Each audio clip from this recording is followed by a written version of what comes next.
kuasa-Mu, penyertaan-Mu, penjagaan-Mu. Berkat-Mu boleh terjadi atas pelayanan kami pagi ini.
Itu loh bunga itu loh, bunga itu loh mas. Nah itu depannya mas itu loh. Depannya sini aja jatuh nanti.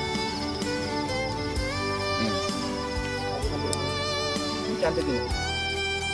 Jangan dicium ya kali. Sempat nih. Mari mas, kadang mas. Nah itu. Oke. Nah sini hati-hati mas, turun hati-hati.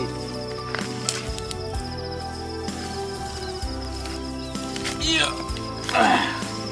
Saudara, itu tadi adalah kedua anak saya. Yang pertama namanya Theophano Grace Apenino, dan yang kedua namanya adalah Giovanna Embun Apenina.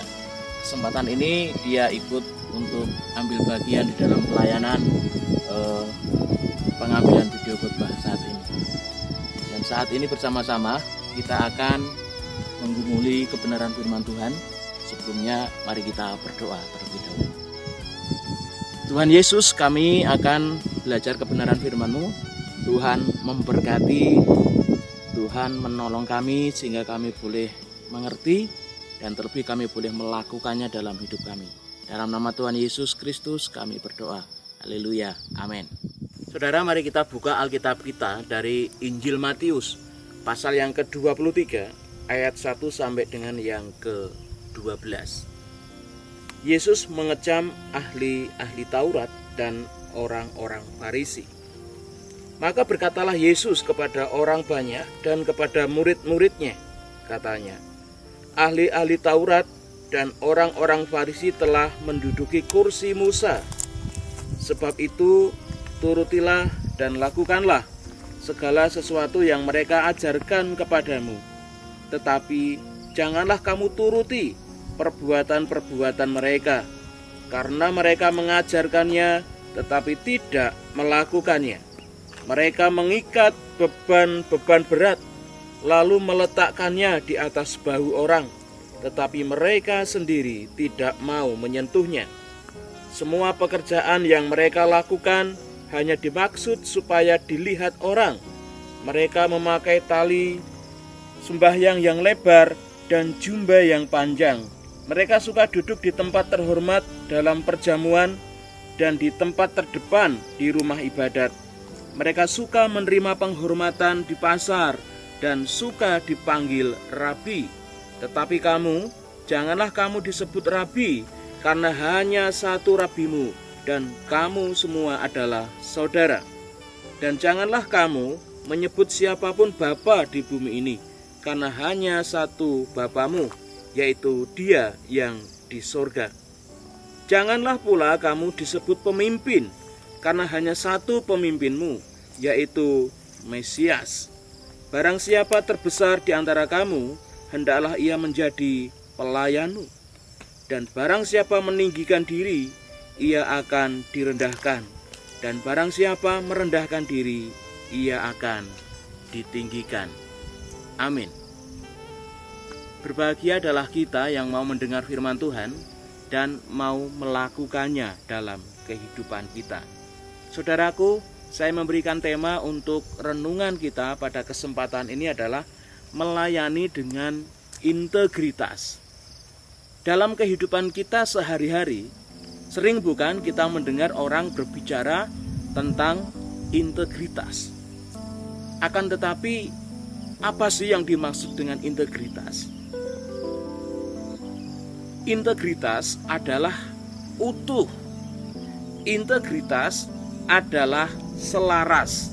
Dalam artian, apa yang ada di dalam hatinya, apa yang ada dalam pikirannya, dan apa yang dikatakannya, apa yang dilakukannya itu sama. Jadi utuh atau selaras, ketika dia di hatinya A, maka yang dipikirkannya pun A, apa yang dikatakannya pun A, dan apa yang dilakukannya juga A. Tidak ada perbedaan antara hati, pikiran, perkataan, dan kelakuan. Selaras, saudara, utuh. Dalam artian apa yang dilakukan itu tidak berbeda-beda. Jadi tidak seperti ini, saudaraku. Apa yang ada di hatinya A, apa yang dipikirkannya B, apa yang dikatakannya C, lalu yang dilakukan D. Ini namanya tidak utuh atau tidak selaras. Jadi orang yang memiliki integritas itu ora seje lambe seje hati, ora seje hati seje lambe, ora seje lambe seje tumindak, tetapi selaras. Saudaraku yang dikasihi Tuhan, anak saya yang kedua namanya Giovanna Embuna Benina tadi, sering dia berkata, "Pak, Mah, Fana tuh senang sayur," katanya. Karena dia ingin dipuji oleh bapak dan mamanya, saudaraku. Dengan bangga dia berkata, "Pak, Mah, aku tuh senang sayur." Mendengar itu maka mamanya memasakkan sayur buat dia, saudaraku. Akan tetapi ketika sayur sudah siap untuk dimakan, ternyata anak saya perempuan ini tidak mau memakannya. Padahal dia berkata senang sayur, tapi kelakuannya, tindakannya tidak mau makan sayur. Senengannya itu ayam geprek sama mie instan. Jadi antara tindakan dengan perkataan ini selenco. Antara apa yang dikatakan dengan apa yang diucapkan, dengan apa yang dilakukan ini berbeda. Ini berarti tidak utuh atau tidak selaras, berarti tidak memiliki integritas. Dalam firman Tuhan pagi hari ini, kita bersama-sama menggumuli bagaimana di dalam perikop yang sudah kita baca, Tuhan mengecam para ahli Taurat. Tuhan Yesus menyampaikan bahwa lakukanlah apa yang diajarkan oleh orang-orang Farisi atau ahli-ahli Taurat. Akan tetapi yang menarik adalah di mana Tuhan berkata, "Tetapi janganlah kamu turuti perbuatan-perbuatan mereka, karena mereka mengajarkannya tetapi tidak melakukannya." Dalam istilah Jawa itu jarkoni, iso ngajar ora iso nglakoni. Saudaraku, itulah keberadaan orang Farisi atau para ahli Taurat, sehingga Tuhan mengecam mereka. Mereka banyak membuat aturan-aturan, mereka banyak memberikan pengajaran, mereka banyak memberikan aturan, tetapi sedikit pun, saudara, ahli Taurat, orang Farisi ini tidak mau melakukannya, tidak mau menyentuhnya sama sekali. Itulah kenapa Tuhan Yesus mengecam mereka, karena orang-orang Farisi ini tidak memiliki integritas. Apa yang di hati berbeda dengan apa yang dipikirkan, apa yang diucapkan berbeda dengan yang dilakukan. Tidak ada keselarasan di dalam hati, pikiran, perkataan, dan tindakannya, saudara. Dan pagi ini kita diingatkan dengan tema melayani dengan integritas. Tentunya dengan tema ini Tuhan merindukan setiap kita pribadi lepas pribadi sebagai orang percaya, sebagai pelayan-pelayan Tuhan, sebagai hamba-hamba Tuhan, kita mampu melayani Tuhan dengan integritas. Lalu seperti apakah supaya saya dan saudara memiliki integritas? Yang pertama, saudaraku, kita harus memiliki motivasi yang benar di dalam kita melayani Tuhan. Hal ini dapat kita perhatikan dari pasal 23 ayat yang keempat sampai dengan ayat yang ke-7. Bagaimana para ahli Taurat dan orang-orang Farisi selalu ingin mereka itu dilihat orang. Mereka selalu ingin dipuji orang. Mereka selalu ingin dihargai orang. Mereka selalu tampil di depan. Mereka selalu tampil menonjol. Harapannya supaya orang melihat keberadaan mereka dan mereka mendapat pujian dari orang lain. Supaya orang lain itu menghargai mereka. Tetapi saudaraku, mereka hatinya jauh dari Tuhan. Jadi integritas adalah bagaimana seseorang itu memiliki motivasi yang benar di dalam melayani Tuhan. Ada keutuhan di dalam pikirannya, hatinya, perkataannya, dan tindakannya. Sedangkan orang-orang Farisi, saudara, ini jauh dari kata itu. Jauh dari yang namanya integritas. Mereka hanya lebih ingin supaya orang itu memuji dia, supaya orang itu menghormati dia. Apa yang diajarkannya tidak pernah dilakukannya. Apa yang ada dalam pikirannya, hatinya tidak pernah dilakukannya. Saudaraku, Allah merindukan setiap pelayan-pelayan Tuhan, setiap hamba-hamba Tuhan, setiap orang percaya itu dapat melayaninya dengan integritas. Oleh sebab itu, milikilah motivasi yang benar ketika kita mau melayani Tuhan.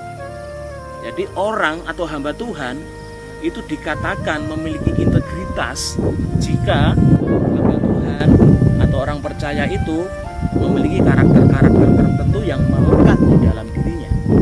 Paling tidak, saudaraku, hamba Tuhan atau orang percaya itu memiliki kejujuran di dalam hidupnya, memiliki ketaatan di dalam hidupnya, memiliki kepatuhan akan firman Tuhan, memiliki kedisiplinan yang tinggi di dalam membangun hubungannya dengan Tuhan, memiliki kedisiplinan yang tinggi di dalam jam doanya, membaca firman Tuhannya. Dia adalah seorang yang dapat dipercaya, saudara, jujur, tidak pembohong. Dia seorang yang bertanggung jawab dalam setiap apa yang diucapkan dan dilakukannya. Mau hatinya seneng atau tidak seneng, saudaraku, mau hatinya bahagia atau sedih, dia tetap mau melayani Tuhan. Ada tantangan atau tidak ada tantangan, dia tetap konsisten melayani Tuhan. Jadi tantangan itu kan ada eksternal dan juga ada tantangan internal. Tantangan eksternal adalah dari pihak luar, saudara. Dan tantangan yang paling berat itu adalah tantangan yang internal dari dalam hati orang itu sendiri.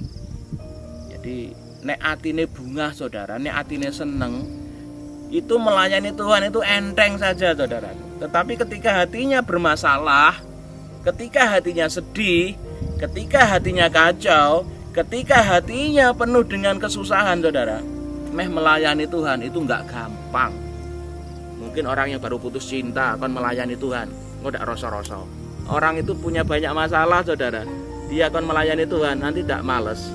Tapi nek orang bar untuk arisan, orang bar gajian, orang pas bar nyambung cinta, wah kan pelayanan semangat ya kita. Bagaimana dalam segala kondisi dia bisa melayani Tuhan? Tidak gampang. Memiliki integritas untuk melayani Tuhan dalam segala kondisi, memiliki daya juang yang tinggi untuk mau melayani Tuhan, itu tidak perkara yang mudah. Tetapi kalau hamba Tuhan, pelayan Tuhan, orang percaya memiliki integritas, saudara. Dia tidak gila hormat, dia tidak gila diajeni orang, dia tidak gila jabatan, dia tidak gila posisi, Semua yang dilakukannya adalah memang karena untuk mengasihi Tuhan dan melayani Tuhan, bersyukur kepada Tuhan.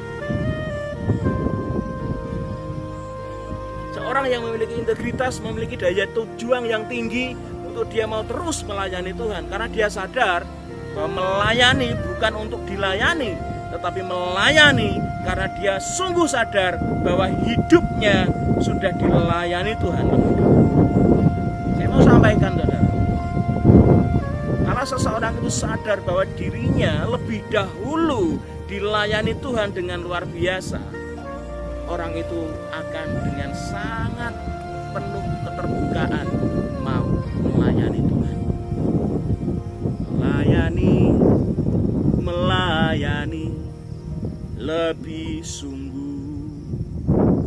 Tuhan lebih dulu melayani kepadaku.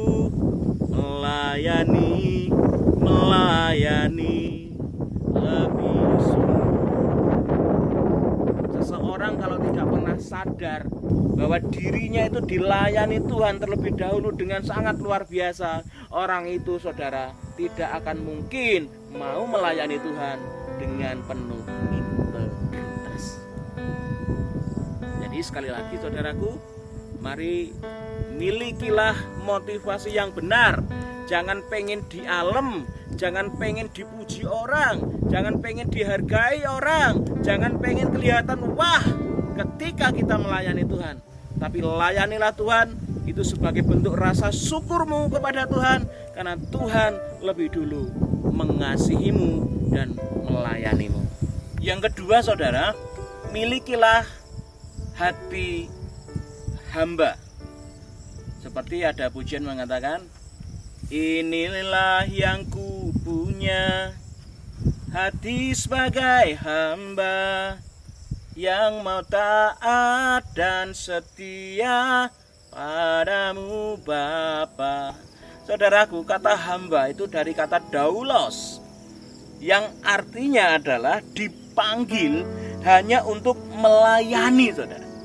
Dipanggil hanya untuk melayani, bukan untuk yang lain, bukan untuk menuntut, bukan untuk memperhitungkan hak-haknya.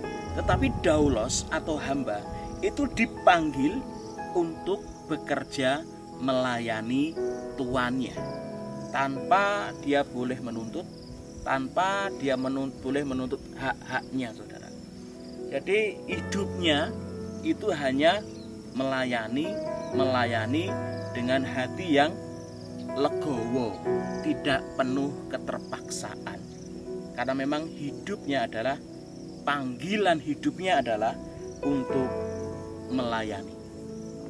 Hamba itu tidak boleh menuntut apapun dari tuannya.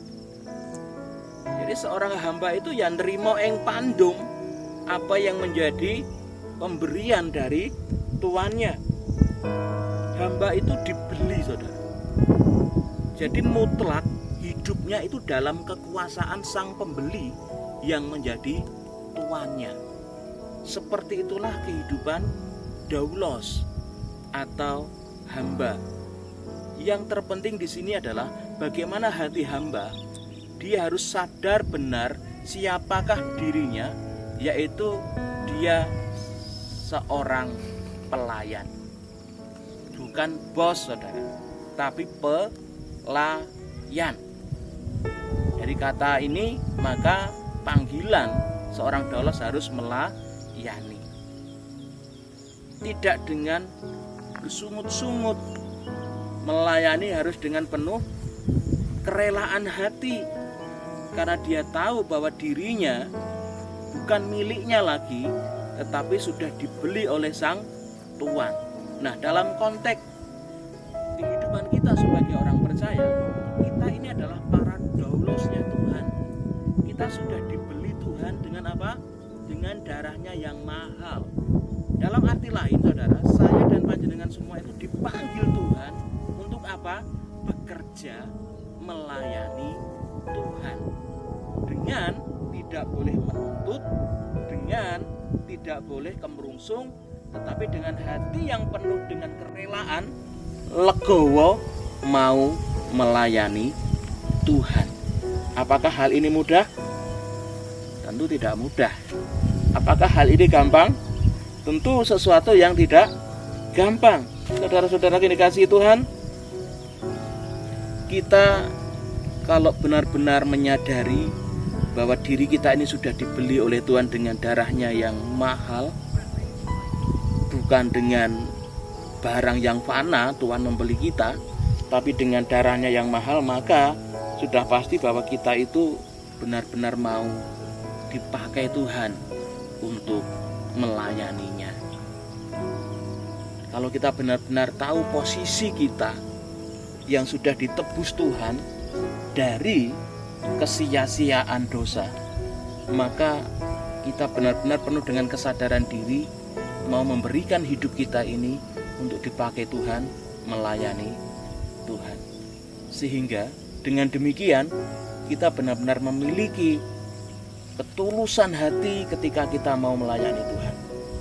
Tidak ada tendensi apapun, tidak ada motivasi apapun, yaitu hanya untuk menyenangkan hati Sang Tuhan kita, yaitu Tuhan Yesus Kristus. Saudara-saudara dikasihi Tuhan, kita harus benar-benar paham bahwa keberadaan diri kita bukan milik kita lagi, tapi keberadaan kita adalah milik Tuhan kita, Sang Mesias itu, Sang Isa Al-Masih tersebut, yaitu Tuhan Yesus Kristus. Saudaraku, kita buka Alkitab kita di dalam surat 1 Tesalonika pasal yang ke-2 ayat 9 sampai dengan yang ke-13.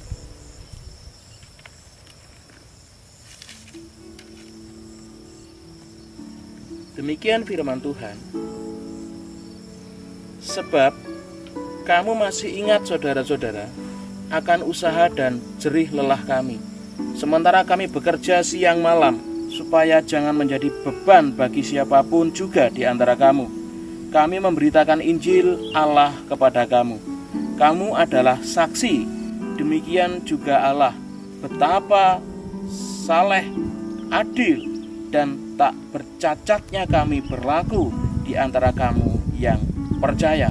Kamu tahu betapa kami seperti bapa terhadap anak-anaknya, telah menasehati kamu dan menguatkan hatinya seorang demi seorang, dan meminta dengan sangat supaya kamu hidup sesuai dengan kehendak Allah yang memanggil kamu ke dalam kerajaan dan kemuliaannya.